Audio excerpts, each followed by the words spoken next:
Another cold day. Sunlight's coming out a bit. For the mic test today, I think this is the last type of test I haven't done yet. I actually never tested just the default mic on the microphone itself and how it sounds in manual. The other time, for example, I just used the gain assist mode. So let's see how this actually sounds. And what's going on today? How about this one? Apparently there was a jet, for example, that had a drone fly near it. It was captured on photo where they didn't realize it at first until I guess it was reported. This one says, drone flies dangerously close to fighter jet during air show at Adelaide 500. A drone was seen flying dangerously close to a fighter jet during an air show of the Adelaide 500 at the weekend. 9 News Vision shows a drone in extremely close proximity to an F-35 jet worth nearly $80 million. A photographer who took an image of the incident said the drone was so close to the 5th generation fighter, it was flung aside by the jet wash. I'm actually surprised the drone didn't completely, I guess, get pushed away with the jet flying there and all that. It says, people just need to understand that if you have a drone, that you just need to keep them away from the flight paths and the airports or air shows like this because the consequence of an impact could be catastrophic. Captain Mark Hoffmeyer from the Australian International Pilots Association said, the Department of Defense and the Civil Aviation Authority are both investigating the incident. CASA has reminded drone users to act responsibly and safely. I would think too with that saying there, how, well, you just need to, for example, use common sense and all that. I agree. Unfortunately, that's not how it is in a lot of places. It's over-the-top regulations. All you're doing is restricting people who are doing things, I guess, safely and legally. And I don't think a person like this is gonna listen to any, let's just say, quote, law. So you're just gonna have to find ways to deal with it. At the same time, I do wonder too, what is the actual realistic risk with this drone of that size versus that huge fighter jet? And still a lot of news about the war and so forth, although apparently I did read they had a truce or ceasefire at the moment. But in terms of the war, this is kind of fascinating.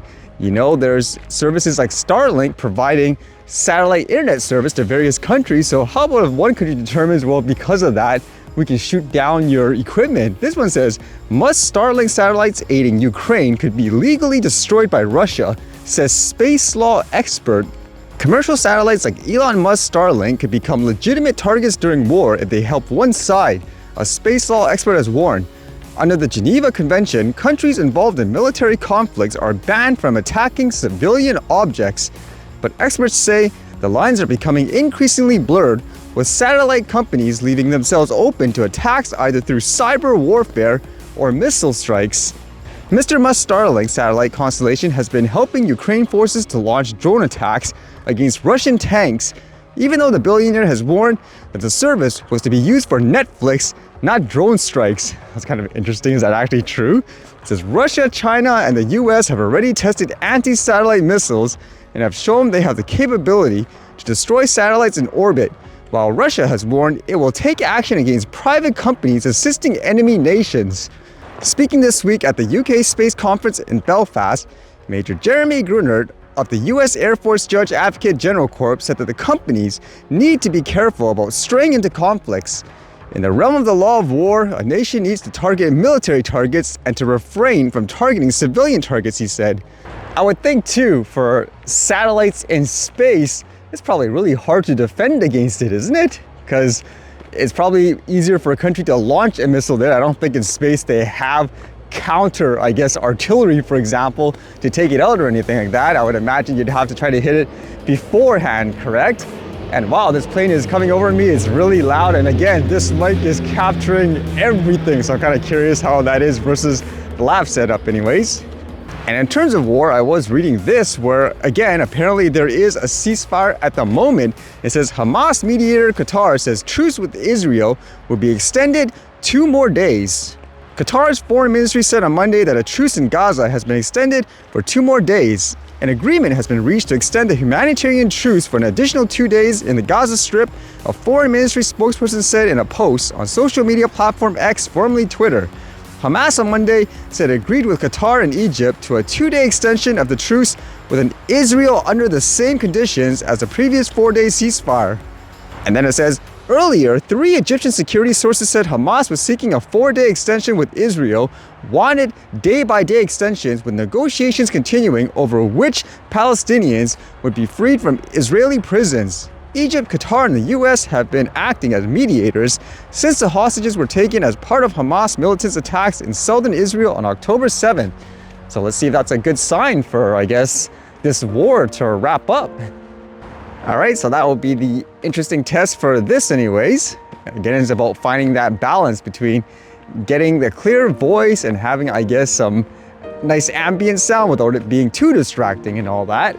I think many times, just for comparison, when you hear this, for example, like the new setup versus how it is just with the default camera, there's a huge difference, especially when you hear it side by side.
All right, see you guys later.